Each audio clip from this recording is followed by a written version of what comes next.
বিনা ভোটে দুইবার সে চেয়ারম্যান হয়েছে এবং সে চেয়ারম্যান হওয়ার পরে ৫ তারিখের পরে সেখান থেকে কিন্তু বাড়া পালাইছিল। সে প্রশাসনের হতসায় আবার সে সেখানে গেছে, কিন্তু আমরা মব জাস্টিস হাতে নিয়ে নেয়, যার কারণে সেখানে ঠিক আছে। কিন্তু সে দিনের পর দিন শুধু সে দুর্নীতি করতেই আছে। এবার সে ওই যে 10 কেজি চাউল সে প্রত্যেকে পাইছে 7 কেজি করিয়া, কেউ কিন্তু আপনার 10 কেজি পায় নাই। আমরা গেছি প্রশাসন থেকে তারা আমাকে মানে চাপ দেওয়ায়। এখন আমরা সমস্ত জনগণের পক্ষ থেকে আমরা দাঁড়াইছি যে এই চেয়ারম্যান কোনো মতে এই ইউনিয়নে থাকতে পারবে না। ওদের মধ্যে আমরা এখন দবদবি ইউনিয়নের ভোটবিহীন চেয়ারম্যান, রাতের আধারের চেয়ারম্যান বাবুল মির্জার অপসারণের জন্য আজকের দবদবি ইউনিয়নে হাজার হাজার মানুষ মানববন্ধনের কর্মসূচি করতেছে। একজন অবৈধ চেয়ারম্যান, বিনা ভোটার চেয়ারম্যান। এই চেয়ারম্যান যখন চেয়ারম্যান ইলেকশন হয় আমি দেখেছি আমার ভোটটা জোরপূর্বক নিয়ে সে তার অনুসারীরা এই ভোট দিয়েছে। অতএব এই একজন অবৈধ চেয়ারম্যান, এর চেয়ারম্যান আমরা মানি না, কারণ এই চেয়ারম্যান আওয়ামী লীগের দোসর। এই চেয়ারম্যান অবৈধভাবে সাধারণ মানুষদের উপর অন্যায় অত্যাচার করত এবং পরিষদে বিভিন্নভাবে তারা অপকর্ম চালিয়ে যেত। তারা বিভিন্নভাবে সাধারণ মানুষদের হয়রানি করত এবং আমাদের দপদপিয়া যারা বিএনপি ছিল এই 17টি বছর যাবৎ তারা অন্যায় অত্যাচারিত। তারা বিভিন্নভাবে পুলিশ ধারা আমাদেরকে হয়রানি করত এবং কি চেয়ারম্যান হওয়ার এই যে 5 তারিখের পরে তার এখনো সন্ত্রাসী কর্মকাণ্ড সে চালিয়ে যাচ্ছিল। 5 তারিখে স্বৈরাচারী সরকারের পতনের পরে সারা বাংলাদেশের ফ্যাসিস্ট সরকারের পদত্যাগ হয়েছে এবং সারা বাংলাদেশের ইউনিয়ন পরিষদের সব চেয়ারম্যানরা চলে গেছে। কিন্তু আমাদের দুর্ভাগ্যের বিষয় দপদপিয়া ইউনিয়নের স্বৈরাচারী ফ্যাসিস্ট সরকারের আমলে বিনা ভোটে নির্বাচিত সোহরাব হোসেন বাবুল মির্জা তিনবার বিনা ভোটে নির্বাচিত, সে এখনও আমাদের ইউনিয়নে বিদ্যমান। আমার জানা নেই কোন ফ্যাসিস্টের ইশারায় এখনও সে বিদ্যমান, বহাল তবিয়তে দপদপিয়া ইউনিয়নের চেয়ারম্যানের চেয়ারে বসে আছেন। এমনকি তার বিরুদ্ধে ঝালকাঠি আদালতে একটি মামলা হয়েছে, বরিশালে একটি মামলা হয়েছে। হাসিনা পালাইয়ে গেছে, 45 মিনিট সময় নিয়েছে।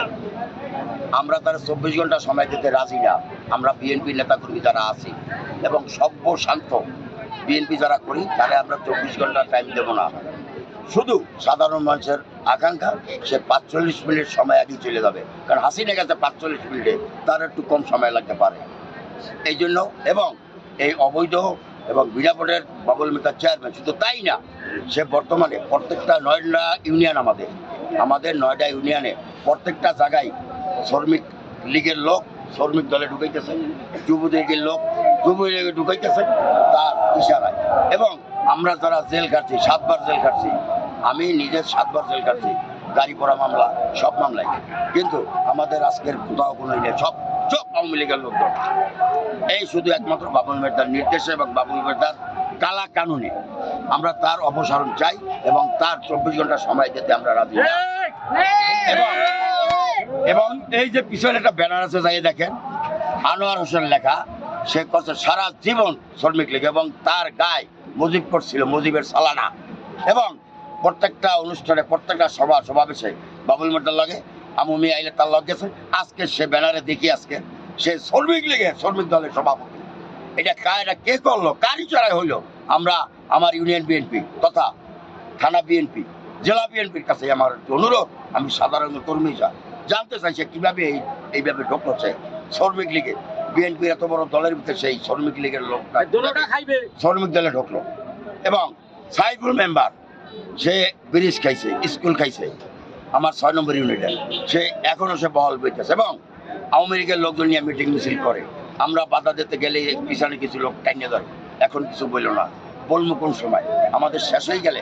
আমরা 17 বছর পালাই রয়েছি, বাড়ি ঘুমাইতে পারি নাই, ধান খেত গরুয়া তালে এই জায়গায় গাছে বাগানে রয়েছি। আর এখন আমাদের বিএনপির উদ্দেশ্যে বলি আমাদের ভাইকে যে 2টা ঘন্টা আপনার সময় নেন, আমরা ইনশাল্লাহ কামিয়াব হবে। ইনশাল্লাহ এই অবৈধ বাবুল মির্জাকে সরানো হবে, প্রশাসন আসবে।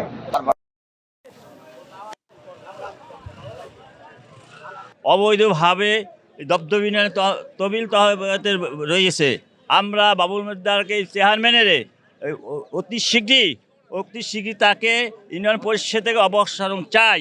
আজকের যদি সেই প্রশাসনের মাধ্যমে আমরা বলতে চাই, তারা যদি এর ব্যবস্থা না নেয়, আগামী দিনে আমাদের কঠোর থেকে কঠোর কর্মসূচি হবে। আর এই অবৈধ বাবুল মির্জা নিশির রাতে সে অবৈধভাবে চেয়ারম্যান হয়েছে, এমন সে অপকর্ম জড়িত নাই, এবং সে চাঁদাবাজি, দখলবাজি এবং কোনোটা তার কাছে নাই। কোনো মানুষ তার কাছে কথা বলতে পারতো না, এবং ইউনিয়ন পরিষদে যাইয়া তার কাছে কোনো কি করতে পারতো না। আজ একটা সার্টিফিকেট আনতে গেলে 2000-3000 টাকা নিতে পারতো না, এবং কোনো মানুষ কথা বলতে পারতো না, এবং একটা নিবন্ধন কাগজ আনতে গেলে 1 বছর, 1.5 বছর, 2 বছর ঘটতো, তাও ঠিকমতো পাইতো না। আজকের 2000-3000 টাকা নিয়েছে। আর যারা কোনো মানুষের সাথে ভালো ব্যবহার করছে কিনা আমাদের জানা নাই। এবং 15 বছরে দপ্তর ইউনিয়নের বাবুল এই আওয়ামী লীগের আমলে, এই অবৈধ সরকার আমলে কোনো মানুষ, সাধারণ মানুষ একটি কথাও বলতে পারে না।